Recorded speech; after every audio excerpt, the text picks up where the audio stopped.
Hello guys, welcome to another video. কেমন আছেন সবাই? আশা করছি ভালো আছেন। আজকে আমি নতুন আরেকটি গল্প নিয়ে হাজির হলাম। গল্পটি শুরু করার আগে যারা যারা এখনো আমার চ্যানেলটা সাবস্ক্রাইব করেন নাই, অবশ্যই আমার চ্যানেলটা সাবস্ক্রাইব করে রাখবেন এবং পাশে থাকা বেল বাটন অন করে দিবেন। আজকের গল্প শুরু হচ্ছে হাবিল ও কাবিলের গল্প পর্ব 9।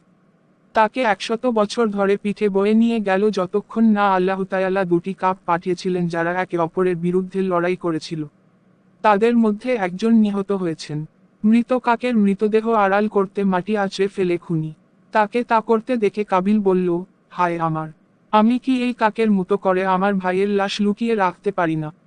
তারপর তিনি তার মৃত ভাইয়ের লাশ কবর দিয়ে মাটি দিয়ে ঢেকে দেন।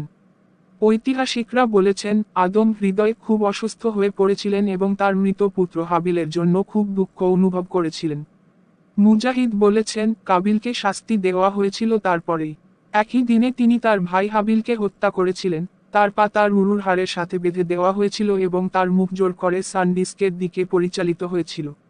তার মুখ তার নিজের ভাইয়ের সাথে যা করেছে তার বিনিময়ে শাস্তি এবং জরিমানা হিসাবে সূর্য যেখানে যায় সেখানে যেতেন।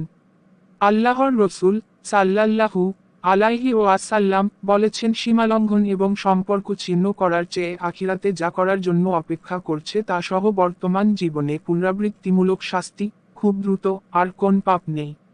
হাবিল ও কাবিলের গল্প পর্ব 10।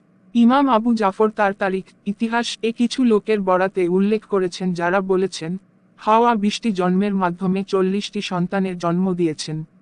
ইবনে ইসহাক একই মতো দেখেছেন এবং তিনি তাদের নাম বিস্তারিত উল্লেখ করেছেন।